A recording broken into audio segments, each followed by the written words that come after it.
homie. What's up, strongest men, women, and children from blocks all around the world? I am my block strongest man, and I'm back today to give you the World's Strongest Man 2022 results for group stage day 3. So we've had 3 days of the group stages at the 2022 World's Strongest Man, 2 events on each one for a total of 6 events for those who had to do the stone off. Of course, not everybody had to do it. And let's see how day 3 shook out, which was the wrecking ball hold and the stone off for the second and third place finishers in each group. Starting off with group 1. Well, we have Tom Stoltman, and the predictions here are what the data said he would do. Data said Tom Stoltman was only a 21.09 rating in grip, so he would get 2 points. He actually got 1 point, but the story there is he didn't need any more points, so 4.63 seconds, probably indicative of him just picking it up and putting it down because he had first place locked in the group already. Tom Stoltman going through to the 2022 World's Strongest Man Finals. Kevin Ferris, who we predicted to get 6 points here, did get 6 points. Performance of 95.18 seconds, an incredible hold on the 500-pound wrecking ball hold. It's a short bar, so just between the legs, not a very long bar. And of course, they're standing on an elevated forklift platform with the wrecking ball hold hanging down from there. Gabriel Rayom, who the data had suggested would get 4 points, did in fact get 4 points. So this delta column, once again, how they performed against expectations. Tom Stoltman, a little worse, but again, it doesn't count because he didn't try. And the zeros all mean that they achieved what they were supposed to achieve. A negative means they achieved less than they were supposed to achieve. And when we're all done here, what I want to do, which I think will be pretty cool, is take everybody together and give you an overall picture, since the group stages are now over. Overall, who overachieved in the group stages and who underachieved and who did right what they were supposed to do. So Gabriel Rayom, 84.1 seconds for him, good enough for 4 points. Ivar Schmockstellers, who was expected to come away with 5 points here, came away with only 2, so that's a -3 performance for him. 57.44 seconds, not a good time compared to everyone else in the other groups. Andy Black, who we expected 1 point from, came away with 5, so a big performance from Andy Black, 86.92 seconds for the late addition, replacement for Pa O'Dwyer. Andy, great job there. 5 points for Andy Black. And then we had Manuel Angulo, who comes away with his first event where he doesn't have 1 point. 3 points for him, doing very well. So this weight probably more manageable for him. Again, it's a 500-pound wrecking ball.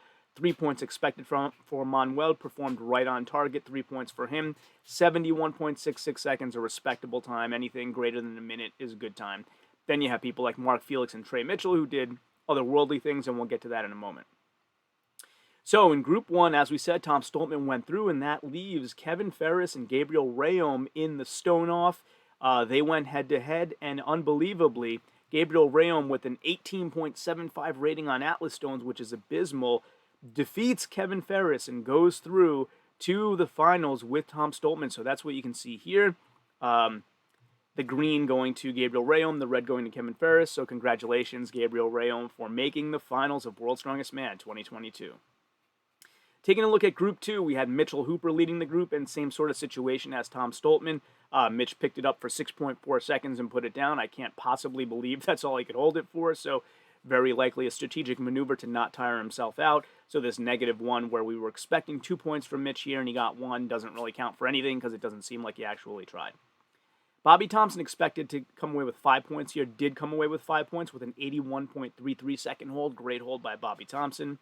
Expected 3 points out of Brian Shaw. He slightly outperforms that with 4 points, holding it for 66.13 seconds. So a decent time, but very mediocre compared to a lot of the other guys. Gabriel Pena, we expected 1 point from him. He outperforms that a bit, gets 2 points. Not a good time, 48.27 seconds, but Gabe having issues with his knees during this World's Strongest Man. I don't know if that affected him on this event at all, but, you know, we always do root for him. Gabe's a great strongman and on the rise, and looking forward to the longevity of his career. Mark Felix, as we mentioned before, 6 points expected, 6 points delivered by the Ageless Wonder, and look at this time, 140.49 seconds. That's not, 1 minute and 40, that's 140 seconds. Unbelievable time by Mark Felix. Just crazy how he continues to excel in these type of events. And Konstantin Janasha, continuing to flounder a bit, still comes away with 3 points. We expected 4 for him. 61.38 seconds. Again, when you're right around that minute mark with this weight, not a great time. You got to be kind of considerably past that minute to be considered a great time. Konstantin having issues throughout World's Strongest Man, and I've heard rumors that it might be a leg injury. I don't know, whatever it is. Hopefully he heals up, and we'll see the best of him to come. Group 3, Alexei Novikov goes through to the finals by winning his group, and Alexei Novikov actually, for some reason, did the wrecking ball hold. I thought my math told me he had enough points where he could do what Tom Stolman and Mitch Hooper did and not actually make a legitimate attempt, but he did. 98.63 seconds is a legitimate, a great attempt. Got 3 points for that. I was expecting 5 for him, but to be fair, this time would have gotten him more points in other groups. So a great time. Same for Adam Bishop. Expecting 1 point, he got 2 points, but 2 points for 91.35 seconds is unbelievable. Like, that probably would have got him 4 points in some of the other groups. And then Trey Mitchell, who we gave, the data gave credit for 3 points, actually outperforms that by a lot. 6 points for Trey Mitchell, 126.46 seconds for Trey. I think that's the second best time of all the competitors after Mark Felix. Just an unbelievable time for Trey. Then Rob Kearney underperforms, expecting 4 points, gets 1, 61.95 seconds for Rob. Gregor Zemansky outperforms the data, expecting 2 points for him. He gets 4 points with a 106.49 second hold. A great hold for Gregor Zemansky. So let's see if we see any more of him. Like, is he coming out of retirement now, or was this a one and done? So we'll see what happens there. And then Mika Toro, a great hold for him too. 113.17 seconds, gets him 5 points. Data was expecting 6 points for him, so we knew he would do well in grip type events, and he did come through there. And then that being said, we didn't talk about the Group 2 Stone-Off, did we? That one had some high drama, so let's talk about that one. Mitchell Hooper, as we said, going through the finals, winning the group. Bobby Thompson and Brian Shaw finding themselves in the Stone-Off, and of course, as a reminder, the second place finisher has a bit of an advantage. So the third place finisher in the group goes first, lifts the stone. The second place finisher has to match them, so not initiate. Third place initiates. Second place only has to match. So there's a bit of an advantage if you can make it into second place. Brian Shaw was floundering in the lower placings for quite a while, was able to work himself back up into a stone-off, but third place, not second place.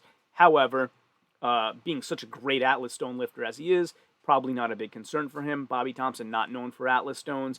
And to compound that, apparently, rumors are Bobby used the wrong grade tacky, so it was a tacky that was rated for a bit lower temperature conditions than what actually happened there, and it became totally useless to him. He couldn't even get 1 rep on the stone-off, unfortunately. So I don't know if it turned into like total liquid and made it slippery instead of sticky, but basically what we've heard, the rumor is that he used, like, it was supposed to be a grade 4 tacky, and he used a grade 3 or something like that. So I don't know how that mix-up happened.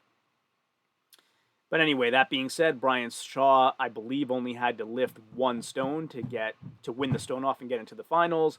Your finalist from Group 2, Mitchell Hooper, and the 4-time World's Strongest Man, Brian Shaw. So back to group number 3, Alexei Novikov wins his group, and then you have an epic stone-off between Adam Bishop and Trey Mitchell. Trey, again, one of the best stone lifters in the world, and Adam Bishop gave his heart and soul to stick with him. So Trey Mitchell and Adam Bishop went 11 total stones, meaning they went through all 6 stones in 6 reps on the final stone before, finally Trey matched Adam, and Adam couldn't do any more. But unbelievable performance by Adam Bishop there, given that we weren't expecting that kind of performance. I had his stone rating at a 43.02 and Trey at an 80.25. So unbelievable heart and soul from Adam Bishop. Not quite enough. Trey Mitchell and Alexei Novikov go through to the finals. Taking a look at Group 4. Martins Litzis leading Group 4, so expecting a 6-point total in his wrecking ball hold. He has a really good time, 85.63 seconds, good enough for 4 points there, so underperforms a bit. Maxime Boudreau expecting to do 5 points, did 6 with a 93.93 second hold. Pavlo Cordiaco, we expected 3 points. He did 5 points, so outperforms the data. 91.33 seconds for him, so a couple of good holds in this event for sure.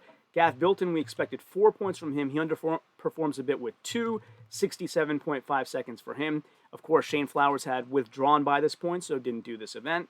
And Nedzman Ambeskovich finally trying to finish a little strong after a poor start at this year's World's Strongest Man. Expected 1 point. He comes away with 3 points. A decent 72.47 second hold for Nedzman Ambeskovich. So that puts Maxime Boudreau and Pavlo Kordiaka in the stone off in Group 4. And Pavlo gave a really valiant effort here. So as you can see, they went 10 stones themselves, which means that they had to do all of the stones in 5 reps on the heaviest stone. So Pablo giving a really valiant effort, but against one of the premier, greatest Atlas stone lifters in the world right now in Maxime Boudreau. And Maxime just edges him out to get into the finals. So your finalists from Group 4, Martins Lisis and Maxime Boudreau. Congratulations, gentlemen. Moving to Group 5, we have Luke Stoltman, and Luke Stoltman elected not to attempt the wrecking ball hold. He didn't have to. He had enough points to go through. Luke Stoltman is off to the finals. Congratulations, Luke. And so we'll have a look at everyone else's performances. Aethor Melstead, we expected 1 point and actually way outperforms that, gets 4 points here, but with a 63.42 second hold, which is not that great compared to some of the other performances, so the points just worked out well for him. Coco Korabov, we expected 4 points. He got 3, 60.7 seconds for him. Kelvin de Ruyter had a great hold, 105.65 seconds, good enough to win this event in his group, 6 points. We did expect 5 points from him based on past data, so we did think he was going to do very well here. And same with Evan Singleton, 100.34 seconds is a very, very good time. Expected him to win this event, and he came in second, so right there. And then Kim Uyadik, we expected 2 points. That's what he ended up getting, 2 points. Not a good time for him, though, 36.24 seconds for Kim. And, got helped out probably by a point because Luke Stoltman didn't attempt it, so Kim may have been a point lower, but it didn't affect the overall standings anyway. So Group 5, that means the stone-off was pitted with Aethor Melstead against Coco. And so Aethor ends up going through to the finals with Luke Stoltman. So if we have a look here at Strongman Archives, you'll see they ended up doing 5 stones. So they just got to 5 stones through. There were 6 total, I believe. And that was enough for Aethor to progress through to the finals. So that's how Day 3 at 2022 World's Strongest Man results unfolded. And so let's take a look. If we take all of that together now, and we've seen days 1, 2, and 3, 6 total events, 5 for some guys, 6 for some guys, if they had to do the stone off, and we saw where they overachieved and underachieved, and you take a total of all of those, who did an overall best job in the groups in overachievement, who did the overall worst job, and who did right what they were supposed to do? Well, here's our list from top to bottom. Aethor Melstead, the highest overachiever of any of the 30 competitors at 2022 World's Strongest Man in the group stages. So he overachieved by a total of 7 placing points from where we expected him to do points-wise in each of these events. Tom Stoltman overachieved the past data by 6 total points. So 6 points across 4 events. He didn't even do the wrecking ball hold. So he did quite a lot better in the other events. We thought he would do well, but he did even that much better than that. Gabriel Rayom right there as well did 6 points total better than we thought he would. More overachievers. All these greens are overachievers. Trey Mitchell did 5.5 points better in the groups than we thought he would. Adam Bishop did 5 points better. Luke Stoltman did 5 points better. Mitchell Hooper did 4.5 points better. And you would say, why isn't Mitch at the top of the list? He's doing fantastic. He killed it in the groups. He did, but to a certain degree, we expected him to kill it. So this is how much did you overachieve the past data. Maxime Boudreau overachieved by 4 total points. Gav Bilton, everybody was really pleasantly surprised. He overachieved by 4 points. Didn't make it to the finals, but overachieved by quite a bit. Gabriel Pena overachieved despite the nagging knee issues by 3.5 points. Coco Korabov by 3 points. Brian Shaw overachieved by 1.5 despite what everybody thought, where they thought he wasn't doing well.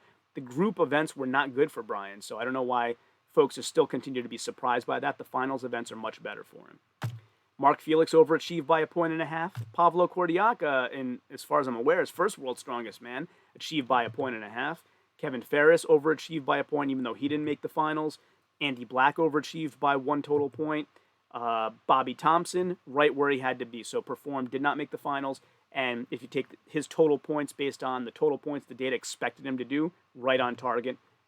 Gregor Zemansky performed right on target. And then we have the underachievers. So Shane Flowers, and I took out, of course, all the events he didn't compete in. I took only the 2 he competed in, underachieved slightly by 1 total point across those events. Alexei Novikov, who did so well, actually underachieved by 1.5 based on the data, still won his group and made it through to the finals, and at this moment in time is doing extremely well in the finals, and we'll make some videos about that shortly, but underachieved. Kimmo Yannick underachieved by 2 points. Martins Litzzi is underachieved by 2.5 points, and this one's more apparent, I think. Events 1 and 2 in the finals will start to tell you more of that story, but Martins Litzzi is not quite as dominant as we thought he might be. We'll see if he turns it around. Mika Toro underachieved by 3 total points. Nedzman Ambeskovic underachieved by 3 total points. Kelvin de Ruyter underachieved by 3.5 points, and that started to become apparent. He started off strong. He had sort of a lull, and then he finished strong with the wrecking ball hold. So just a little bit of inconsistency there. Evan Singleton underachieved by 5.5 points, and I took out the deadlift ladder that he wasn't able to do. I, of course, did not count that here. So Evan had a rocky World's Strongest Man. He started off well. He went into the loading race, had that anaphylactic shock incident, and then was taken away for medical observation, cleared to come back, had one of the greatest car walks of all time, and then after that sort of floundered and didn't do quite as well and ended up underachieving in the other events as well. So we'll see what happens there. Rob Kearney underachieved by 6 total points, unfortunately, although he had an incredible car walk, winning that in his group. Ivar Schmockstellis underachieved by 7 points total. Manuel Angulo, who many of you might think would be at the bottom of this list, but is not, underachieved by 8 points because some of the events we didn't expect him to win. Konstantin Janasha was the biggest sort of surprise, underachieving by 11 points. And again, I think it might be injury related, but the data had suggested Konstantin would do really well. I had him, I believe, winning the group and coming in third on the podium overall, and just didn't even come close to making it through to the finals. So that's how the underachievers and overachievers happened in the group stages at 2022 World's Strongest Man.